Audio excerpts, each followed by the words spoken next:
Je suis super contente de vous retrouver avec ce beau soleil et dans cette nouvelle vidéo pour, comme vous l'avez vu dans le titre, vous partager un petit peu ma rétrospective, vous faire mon bilan lecture de l'année 2024. C'est une vidéo que j'adore tourner, que j'adore regarder sur d'autres chaînes aussi. J'aime beaucoup pouvoir faire mon petit bilan, vous partager tout ça, étant donné qu'en plus vous m'avez suivi dans quand même pas mal de lectures cette année via les vlogs et d'autres vidéos. Donc voilà, je vais vous partager un petit peu tout ça, mais avant toute chose, je voudrais vous souhaiter une très belle année 2025. J'espère qu'elle commence bien. Moi je l'ai commencé un peu malade et enrhumée, mais tout va bien. Je suis hyper motivée pour cette nouvelle année et j'espère que c'est le cas pour vous aussi. Je vous souhaite plein de belles choses, de réussite, de bonheur dans ce que vous avez envie d'entreprendre et dans tout ce que vous souhaitez, et évidemment aussi la santé puisque c'est quand même primordial pour tout ça.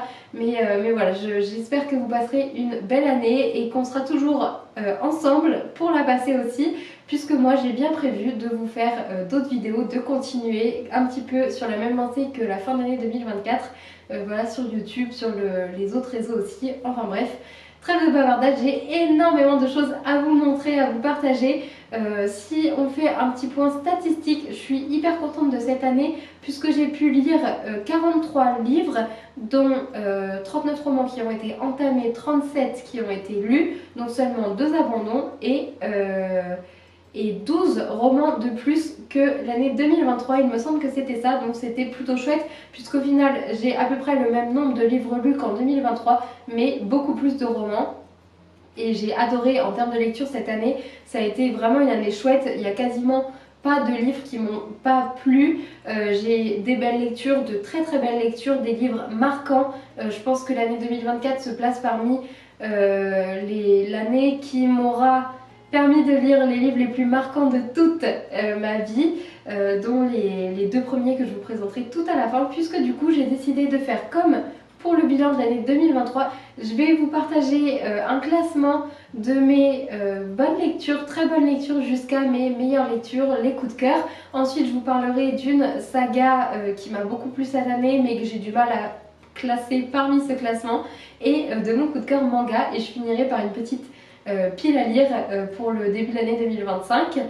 Donc je vais commencer tout de suite parce qu'il y a beaucoup de livres dans ce classement. J'ai fait un genre de top 18 et parmi ce top 18, on va rentrer progressivement à peu près dans un top 10 des meilleures lectures, mais voilà, globalement, en dehors du top 10, il y a aussi des lectures qui ont été hyper marquantes, donc voilà, je vais vous partager tout ça sans plus tarder. Je commence donc par la place 18 avec La plus précieuse des marchandises de Jean-Claude Grimbert, que j'ai lu en cette toute fin d'année puisque je l'ai eu à Noël ce livre, et j'ai été hyper contente de le découvrir.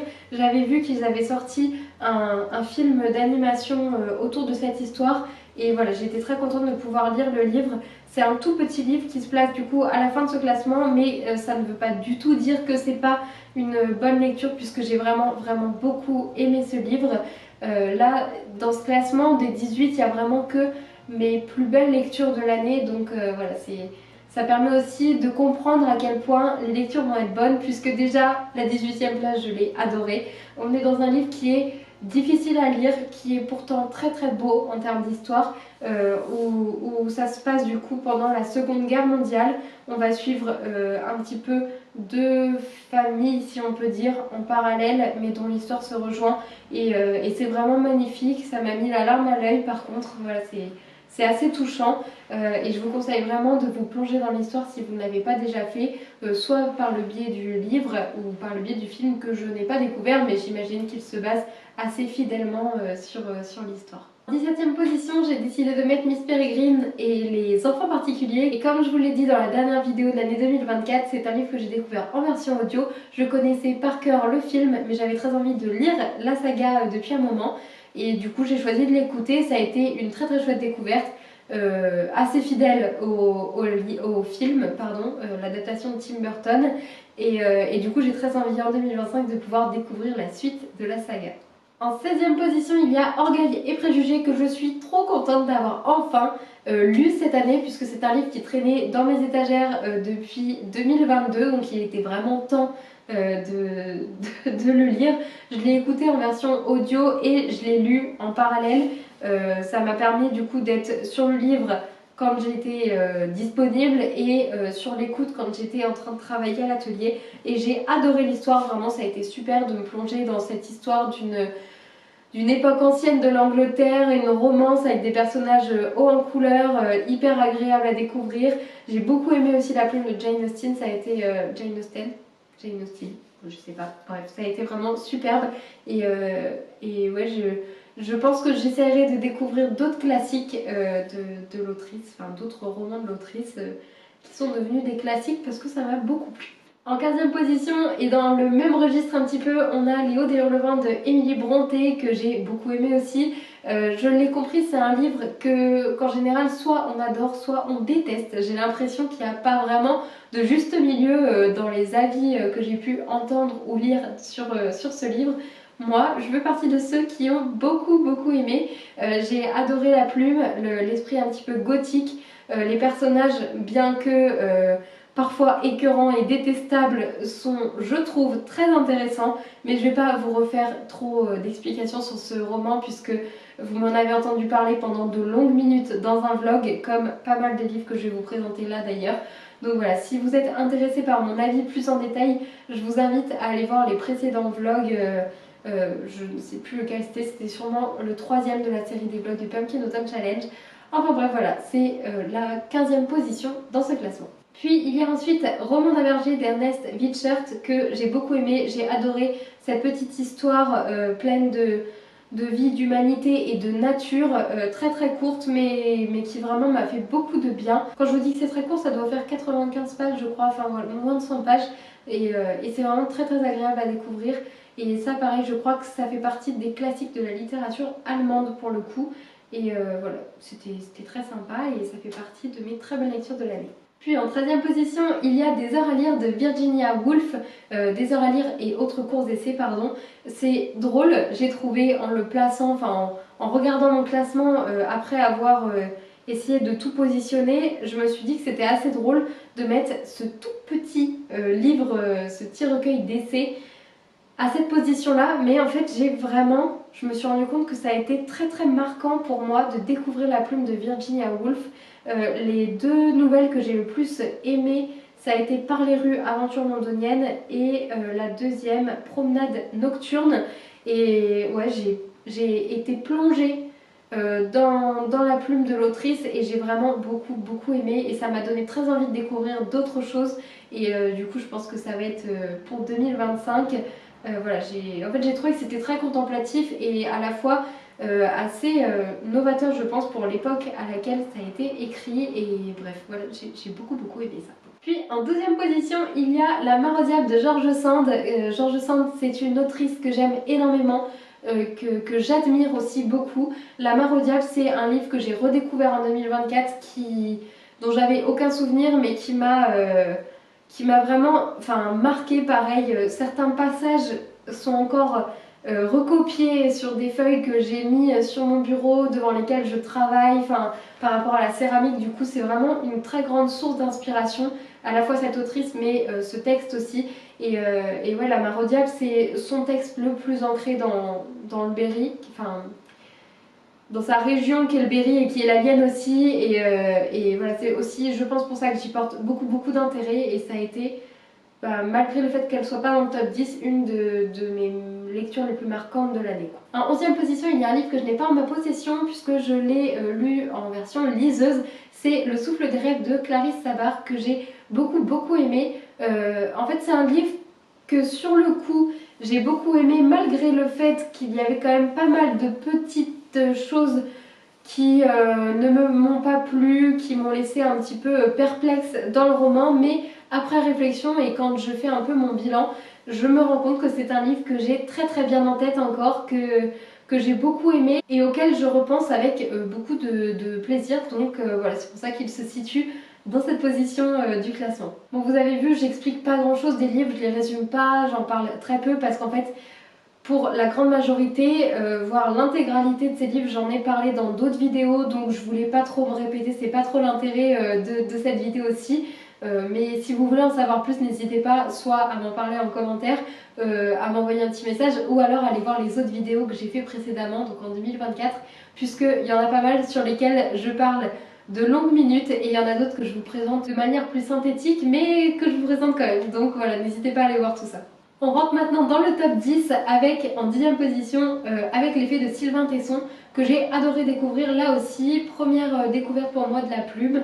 J'ai beaucoup aimé la manière dont Sylvain Tesson écrit.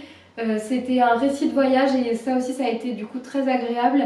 Et puis après évidemment le contexte de son voyage, les destinations, les pays qu'il a parcourus, les villes qu'il a parcourues, voilà c'est des choses qui moi m'intéressent et m'attirent énormément et du coup je pense aussi que c'est pour ça que j'ai autant aimé cette lecture puisque là si jamais je vous dis quand même qu'on est du coup en Galice, Bretagne, Cornouailles, Pays de Galles, l'île de Man, l'Irlande et l'Écosse, c'est que des destinations qui me parlent énormément et donc avec les fées il parle beaucoup de la beauté du monde et j'ai trouvé ça hyper agréable à découvrir. Puis en 9e position, et j'ai été assez étonnée finalement de placer ces livres en 9e position puisque je m'attendais pas à les mettre dans ce top 10 et pourtant c'est des livres qui m'ont procuré énormément d'émotions, donc j'ai mis les trois ensemble, le tome 1, 2 et 3 de Campus Drivers de C.S. Quill. J'ai adoré ces romances, vraiment. Là du coup je crois qu'on était dans la New Romance et je pense que ça fait partie des meilleures que j'ai pu lire depuis mon adolescence, quoi. C'était vraiment génial. Enfin vraiment voilà, c'était trop bien, j'ai rigolé à gorge déployée, j'ai aussi pleuré et je trouve que quand un livre nous fait ressentir autant d'émotions, c'est forcément que c'est une lecture qui a été super agréable. Donc voilà, c'est pour ça qu'elle se place dans ce top là. Si vous êtes en recherche de romance en mode New Romance, je vous conseille amplement d'aller sur cette petite saga de livres avec des personnages rigolos et intenses et voilà, c'était super chouette. Puis en 8e position, il y a un roman dont je vous ai beaucoup parlé en vlog aussi, c'est La Maison au sortilège d'Emilia Hart que j'ai lu dans la dernière partie de l'année, qui a été une super belle découverte. J'ai adoré le contexte de l'histoire, le fait que c'est un roman choral, qu'on nous parle du pouvoir des femmes et de la nature qui les entoure, c'était vraiment super chouette à découvrir et ouais, ça fait partie des plus beaux romans de l'année. Ensuite, il y a encore une romance, Les coquillages ne s'ouvrent qu'en été de Clara Hérault, que j'ai adoré vraiment. Clara Hérault a une plume qui me fait du bien. Voilà, je sais pas comment dire, c'est pas un coup de cœur comme a pu l'être L'effet boule de neige en 2023, mais malgré tout, j'adore la manière dont elle nous parle de ses personnages, enfin dont elle nous les présente, comment elle les pense et voilà, l'histoire est un peu originale aussi, enfin voilà, c'était vraiment super chouette à découvrir et d'autant plus en été évidemment, c'était frais et bref, j'ai adoré ce roman. En 6e position, il y a ce petit recueil de poèmes de Yeats, donc là c'est 45 poèmes suivis de la résurrection aux éditions Gallimard, enfin Poésie Gallimard, édition bilingue, c'est une édition que j'aime beaucoup, je la trouve hyper agréable à lire et Yeats a été pour moi, enfin, je pense la plus belle découverte en termes de poésie que j'ai pu faire jusqu'à maintenant. Un peu comme pour La Mare au diable, certains des poèmes qui sont dans ce recueil sont photocopiés et affichés au-dessus de mon bureau et c'est vraiment devenu une source d'inspiration. C'est un poète irlandais et voilà, j'ai vraiment beaucoup aimé découvrir ces poèmes-là et pareil, ça a vraiment marqué mon année. Ça y est, on rentre dans le top 5. J'ai l'impression que j'arrive à aller assez vite sur les lectures dont je voulais vous parler, donc c'est plutôt cool au final puisque j'avais peur que cette vidéo s'éternise. Peut-être être très longue quand même, mais voilà, j'arrive quand même à aller plus vite que ce que je croyais. Donc dans le top 5, en 5e position, il y a Tout le bleu du ciel de Melissa d'Acosta. Et vraiment, mais quelle histoire ce roman! C'est un roman que j'ai commencé en version papier en 2023, l'été 2023. Dada me l'avait prêté et si vous connaissez toujours pas Dada, je vous invite à aller dans la description, je vous mettrai son pseudo Insta où elle fait des chroniques littéraires super chouettes aussi. Et donc du coup, Dada me l'avait prêté, j'avais commencé à le lire, j'arrivais pas à rentrer dans l'histoire. Malencontreusement, j'ai renversé tout mon thé sur le livre et c'est déjà un beau pavé pour celles qui le connaissent, vous savez de quoi je parle, mais je sais plus combien de pages j'ai fait en version papier, mais c'est énorme et c'était la version poche là. Du coup, en version poche gonflée par le thé, c'était illisible. Je lui en avais donc racheté une autre, mais je n'avais jamais continué ma lecture de ce roman-là. Et cet été, enfin l'été 2024, je me suis dit que c'était un livre qui me donnait très envie en version du coup audio pendant que je travaillais. Et mais quelle bonne idée j'ai eue parce que vraiment ça a été un énorme coup de cœur. Je m'attendais pas à ce que ce livre me plaise autant que ça, mais ça a été magnifique du début à la fin, que ce soit les personnages, l'histoire, l'évolution aussi des personnages et de l'histoire. Enfin vraiment c'était super chouette, c'était hyper original et j'ai vraiment beaucoup aimé ce livre-là et je vous le conseille mais à 1000%. Puis en quatrième position, il y a un livre de Sue Hubbard dont je vous ai parlé dans la dernière vidéo livre de 2024. C'était Un ciel si vaste de Sue Hubbard et ce livre, ça a été aussi un coup de cœur. J'ai adoré que ce soit la plume de l'autrice que je découvrais là encore, ou le contexte de l'histoire, mais aussi les personnages, le fait qu'on nous parle d'oiseaux, enfin vraiment c'était un peu de tout. On était aussi en Angleterre, ça a été difficile par contre comme lecture, il y a des passages qui sont assez rudes, mais sur la globalité, ça a été vraiment une très belle lecture. Puis on passe maintenant au top 3 et en troisième position il y a deux livres mais en fait c'est le premier tome et le second. Donc Les gens heureux lisent et boivent du café et sa suite qui était La vie est facile, ne t'inquiète pas de Agnès Martin-Lugan. J'ai pas le deuxième tome mais voilà c'est des livres je pense que vous connaissez. Ce top 3 ne change pas par rapport au top 3 que je vous avais fait de mes meilleures lectures du bilan de mi-année 2024.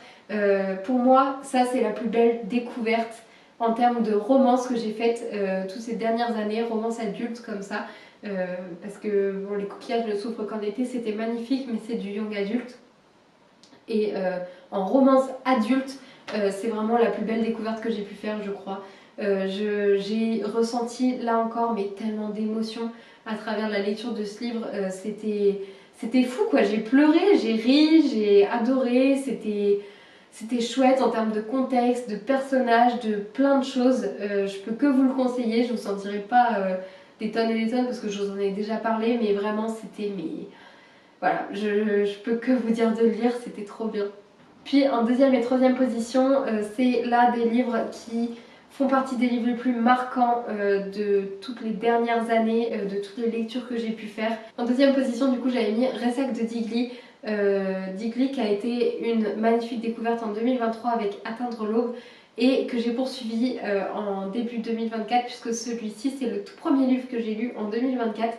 Il fait que quelques pages, il n'est pas très long, il fait 150 pages à peu près et je sais pas trop pareil comment vous expliquer à quel point ça a pu, enfin pourquoi ça a pu me bouleverser à ce point là, mais voilà ça m'a, c'est très mélancolique, c'est introspectif et c'est magnifique, c'est pas de la fiction pour le coup, hein, c'est un récit, un petit peu un récit de vie aussi et ouais voilà c'était juste bouleversant et je sais pas quoi vous dire de plus et c'est hyper brouillon et ça m'agace de pas trouver les mots mais je vous invite juste à aller le lire en fait.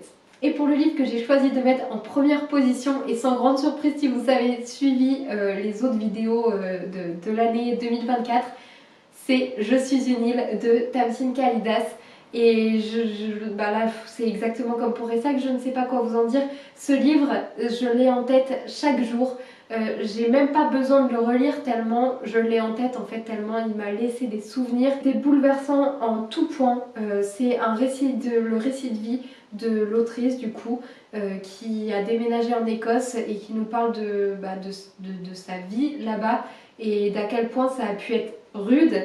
Et je vous assure, c'est tellement dur, beau et encore une fois, c'est le mot qui résume ces deux livres que je viens de vous présenter, c'est bouleversant, c'était bouleversant. Et là encore, c'est un livre dont j'ai des passages d'affichés au-dessus de moi quand je travaille parce que ça résonne beaucoup avec ce qui m'a marqué et ce autour de quoi j'aime travailler en termes de... Il y a certains passages qui résonnent beaucoup par rapport à plein de choses que j'ai en tête et bref, voilà, c'est hyper brouillon ce que je vous dis mais voilà, j'ai adoré et j'ai rien d'autre à dire de plus que ça. Maintenant je passe au petit point autour de la saga des 7 sœurs puisque j'ai lu les 5 premiers tomes de la saga, il m'en reste 2 à découvrir et pour l'instant ça a été vraiment une saga coup de cœur puisque chaque tome m'a autant plu, enfin non il y en a quand même qui m'ont plus plu que d'autres mais je veux dire que chaque tome ont été de très belles écoutes.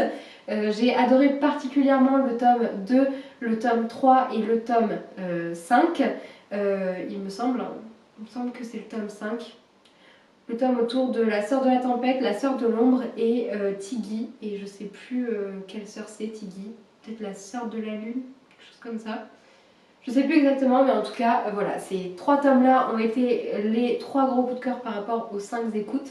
Mais globalement, ils m'ont tous beaucoup plu. C'est, je trouve, des livres qui nous plongent dans un univers à chaque fois qui est tellement riche, où l'autrice est hyper douée pour nous emmener dans différents pays, différentes histoires et différents personnages, et avec beaucoup de richesse et de complexité autour de tout ça, et de recherche aussi, je pense. Et voilà, c'était hyper agréable. Et voilà, si vous n'avez pas encore découvert la saga, je vous invite vraiment à le faire aussi.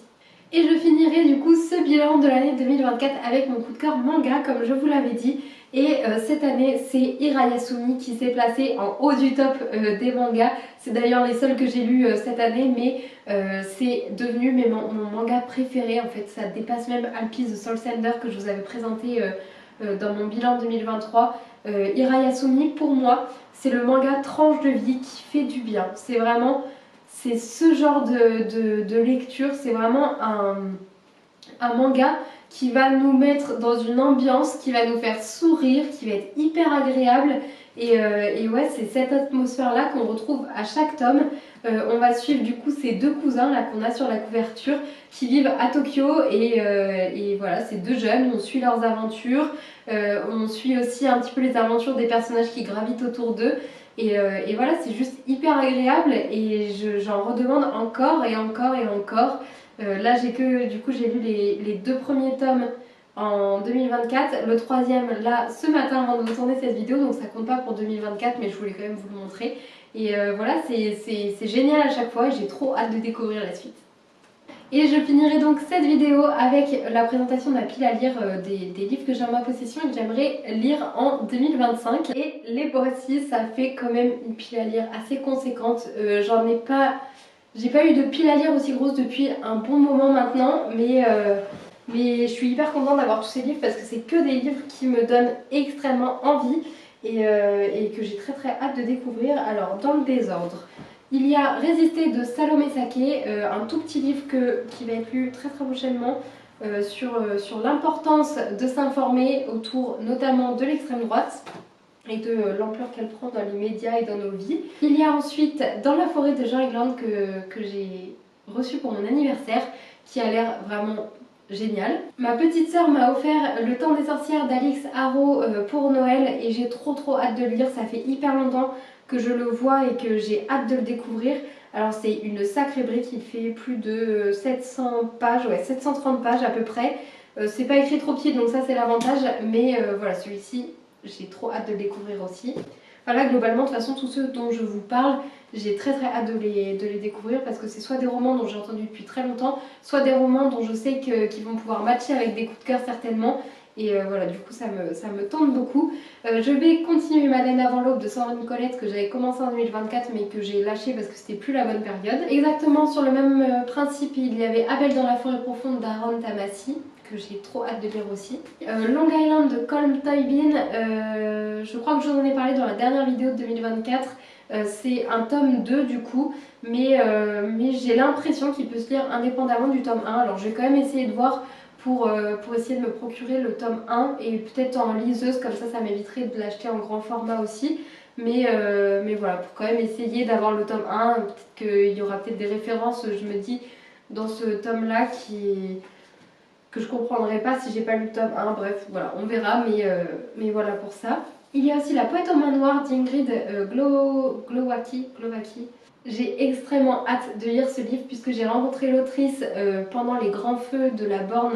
Donc c'est un événement autour de la céramique, et la Borne c'est un village potier à quelques kilomètres de chez moi. J'ai rencontré l'autrice du coup à ce moment-là, lors d'une rencontre organisée entre une exposition autour de Marie Talbot et l'autrice. Enfin bon bref, c'était super intéressant parce qu'en fait du coup La poète aux mains noires c'est une biographie fictionnelle autour de Marie Talbot. Marie Talbot qui est la première potière à avoir été reconnu en France en tout cas, et qui vient de la Borne, donc juste à côté de chez moi. Donc voilà, j'ai trop hâte de découvrir ça, et je suis super contente de l'avoir reçu à Noël parce que ça faisait un moment que je voulais me l'acheter, et puis bah du coup ça y est, je l'ai. J'ai une super copine qui m'a offert ce magnifique livre qui s'appelle Grand-mère arrose la lune de Jean Elias. C'est un petit recueil de poèmes, j'ai l'impression, enfin non, c'est pas un recueil de poèmes, c'est plutôt une histoire sous forme de petits poèmes. Voilà, je crois que c'est ça. Hein. Et à l'intérieur, il y a aussi des illustrations. Et c'est hyper original, et c'est un papier qui est super beau, c'est une magnifique édition. Et je suis trop contente d'avoir ce livre, et voilà, je vous en reparlerai certainement parmi les lectures que je vais faire en début d'année. Puis ma grand-mère m'a aussi offert La Nurse du Yorkshire de Stacey Halls. Stacey Halls qui est assez connue puisqu'elle a aussi écrit Les Sorcières de Pendle, que je n'ai pas lu mais dont j'entends énormément parler, et du coup j'ai trop hâte de découvrir ça aussi. Puis il y a aussi Les Sorcières du phare de T.J. Cook que j'ai eu aussi à Noël et que j'ai trop hâte de découvrir aussi. Beaucoup de thématiques sorcières quand même hein, dans ces livres à découvrir. Et je finirai donc avec Forêt de La Relève et la Peste, qui est une revue dont je vous avais déjà parlé, peut-être bien dans un vlog d'ailleurs, que je lis petit à petit et que je prends vraiment plaisir à découvrir. La Relève et la Peste, je vous le redis si vous n'aviez pas vu cette vidéo, mais c'est un média indépendant, mais aussi du coup une genre de maison d'édition. En tout cas, ils ont créé et écrit en collaboration 3 livres. Il y a du coup Forêt, celui-ci, qui se compose de plein de petits articles autour de la thématique des forêts. Il y a des photos, plein de choses à lire et à découvrir. Il y a aussi un livre sur le même principe autour des océans et un autre autour des animaux. Et voilà, ça a l'air vraiment trop chouette les deux autres. Celui-ci, moi, me plaît beaucoup. Donc si c'est sur la même base, je pense que c'est hyper agréable aussi de pouvoir découvrir les autres. Enfin bref, je me perds, mais voici le dernier livre de ma pile à lire. Alors voilà pour cette vidéo bilan et rétrospective de l'année 2024 en termes de lecture. J'espère que ça aura été chouette à écouter pour vous, à découvrir et à regarder. J'espère que c'est pas trop brouillon, comme d'habitude c'est toujours un petit peu ma crainte. Si ça vous a plu, je vous invite à me laisser un petit commentaire. J'adorerais savoir quelles lectures vous ont marqué en 2024, ou alors quelle lecture vous donne envie parmi celles qui moi m'ont marqué. Voilà, je vous invite vraiment à me laisser un petit commentaire, ça me fait toujours très plaisir, à me laisser aussi un j'aime et à vous abonner si ce n'est pas déjà le cas. On peut aussi se retrouver sur mon Instagram littéraire qui s'appelle Romamily, ou sur l'Instagram céramique qui s'appelle Romamilu. Enfin bon, vous avez toutes les infos en barre de description. Et moi je vous dis à très bientôt pour une vidéo certainement céramique.